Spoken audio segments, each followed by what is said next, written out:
This is the digestive system, part of chapter 21.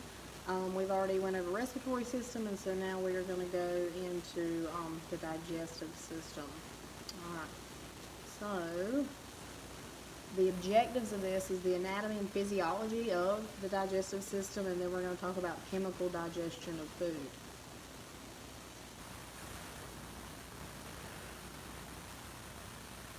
Alright, so the body processes food that is taken in the digestive system, and it is called digestion.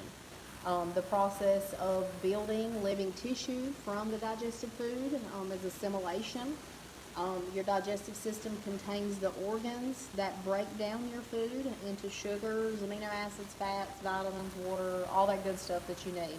And there are two methods of digestion.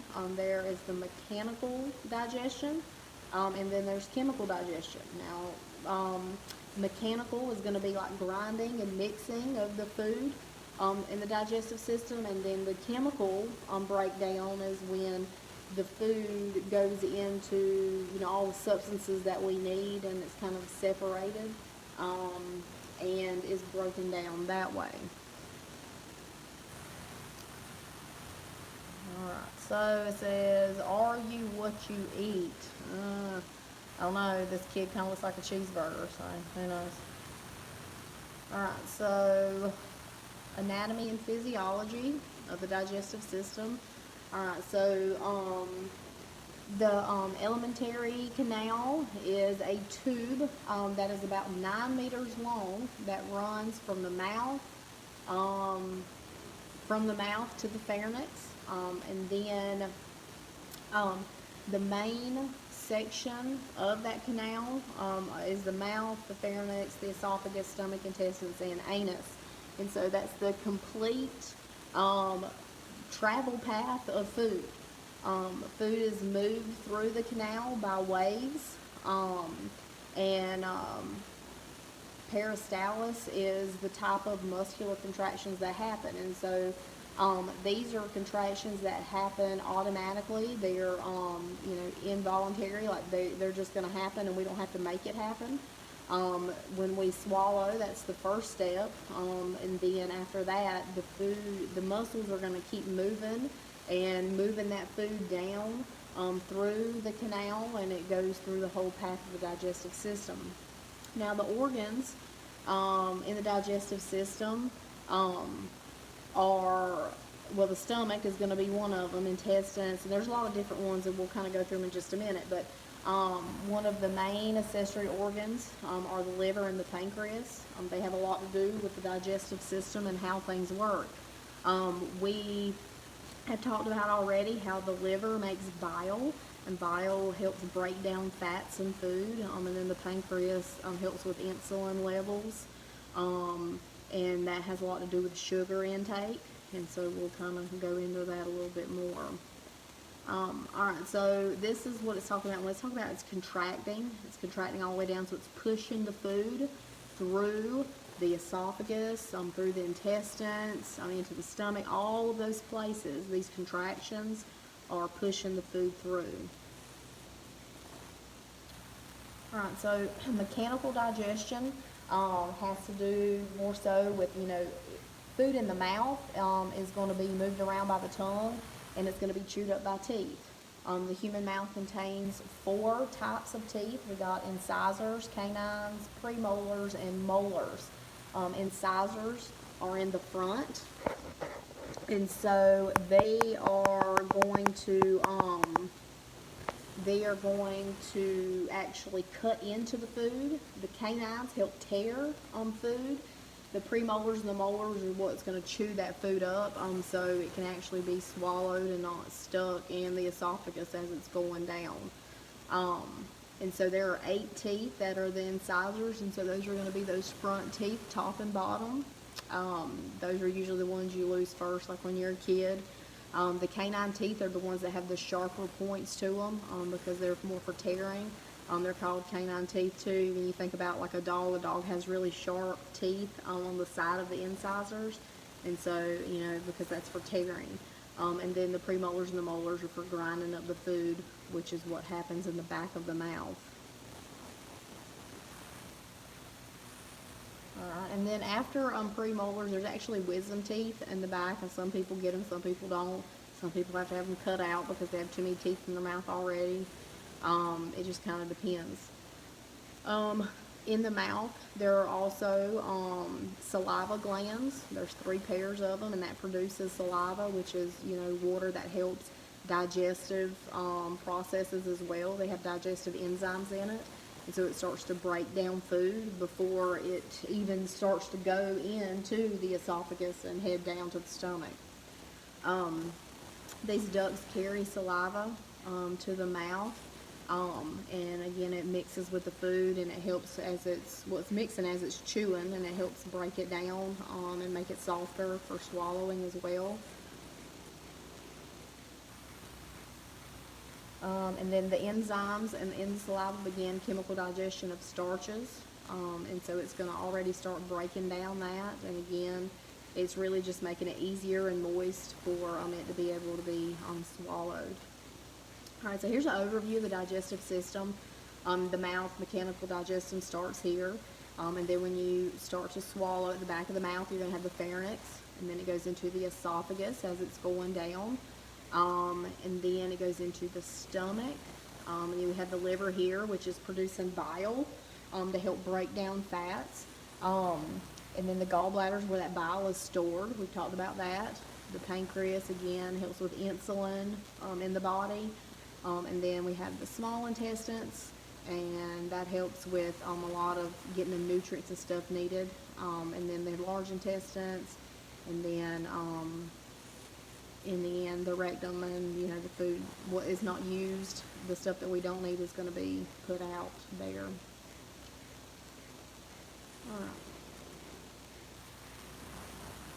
Alright, so from the esophagus, food enters into the stomach, where mechanical and chemical digestion happens, okay? So the stomach's churning the food around, which is mechanical, but then there's also enzymes that's helping to break it down, and so there's some chemical digestion happening there as well. Then the stomach is going to move the food on. Microscopic glands are in the lining of the stomach. It produces fluids like hydrochloric acid that is going to help break down those foods. And then so the mixture of food is happening there, the enzymes are happening there, and then the acid is also there, and so it's actually making that food into what they call chyme, and so it's basically making it into mush, so then it can be broken down even further and absorbed into the body. Alright, so here, those muscle contractions are happening, and so it's moving that food around, and it's starting to move the food towards the small intestines.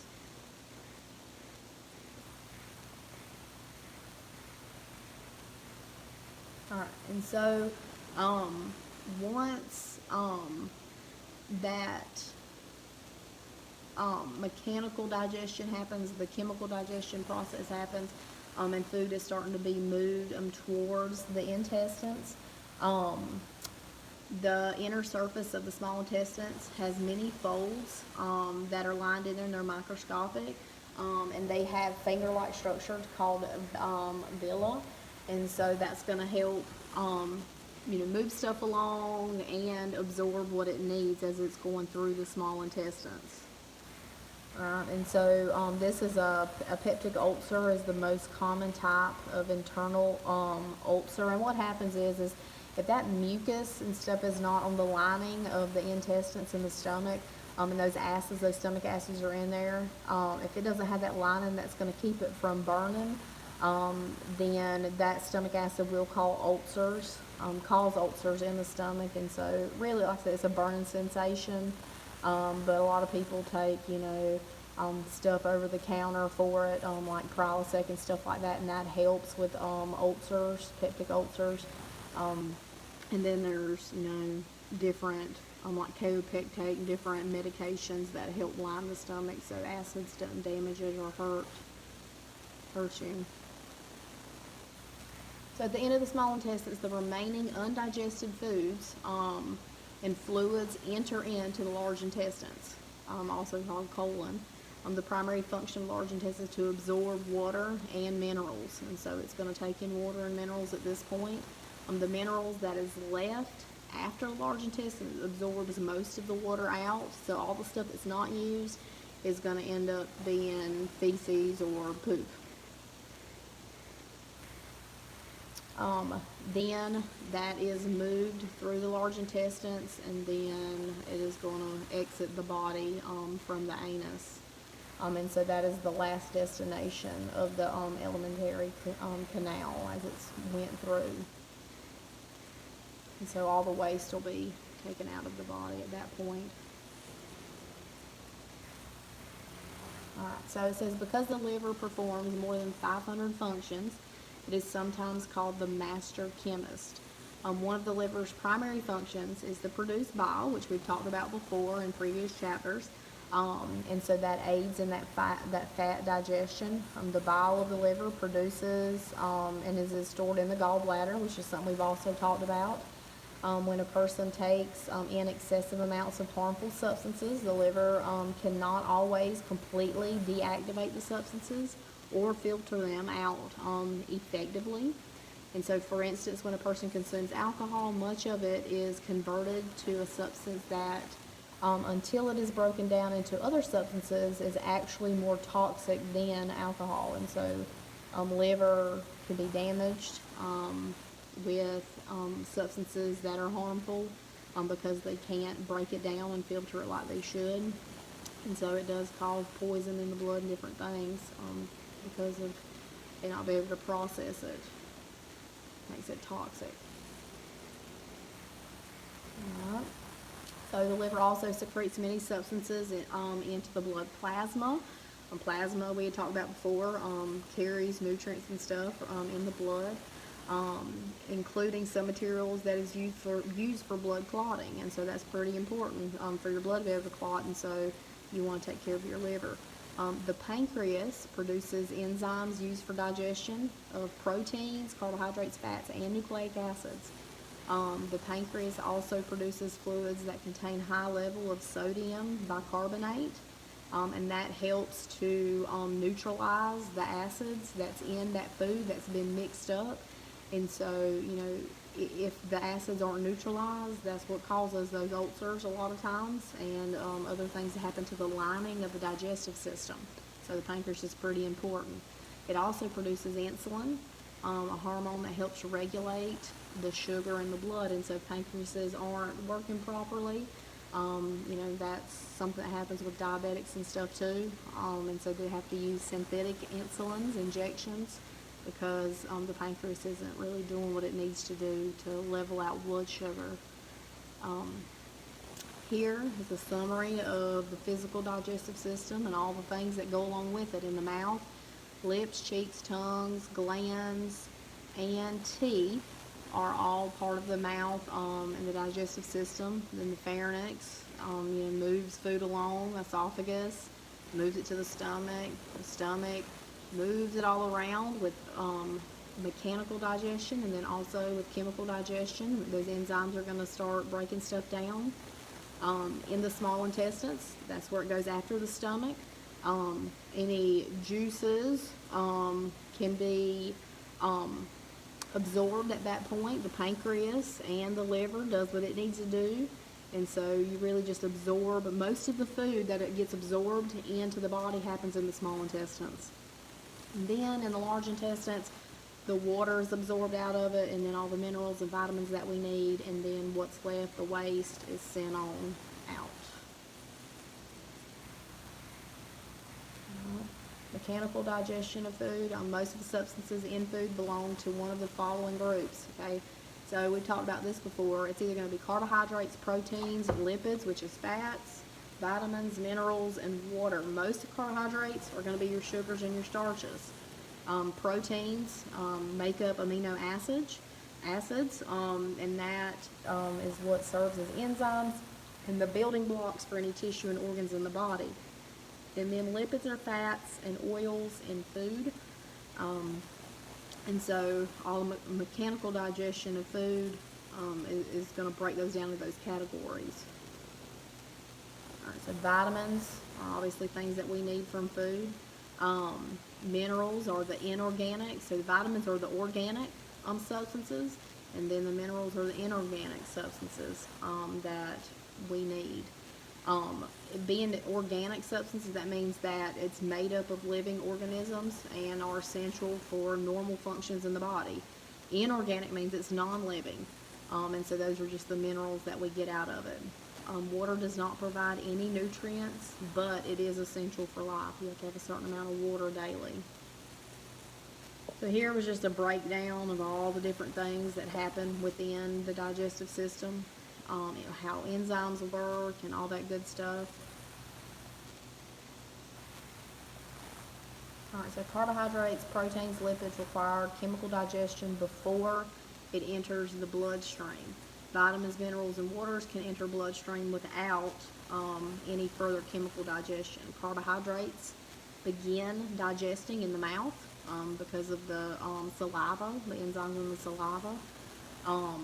And then, that'll continue right on until we get into the small intestines. Fats are used to form lipid bilayers of cell membranes and cushion. And so we've talked about the cell membranes before and how you need fats to make those two layers together. It's also part of hormones and serve as source of energy. And so if energy is not being used, it's going to be stored as fat. And if you're using more energy, if you're exercising and stuff, it's going to use up that energy, that fat, and so that's when you lose weight, because that fat is being used up, and so it's going to disappear. Functions of major organic compounds, it just kind of goes through and says what each one of them do. If it's material or energy stores or whatever it's being used for. Alright, so here's just a breakdown, an overview of the digestive system again and what each one of them does. Make sure you go through those, and I would write those down as notes. Alright, and so if you have any questions about anything else, just let me know, and then I will post an assignment to go along with it. Bye, you guys.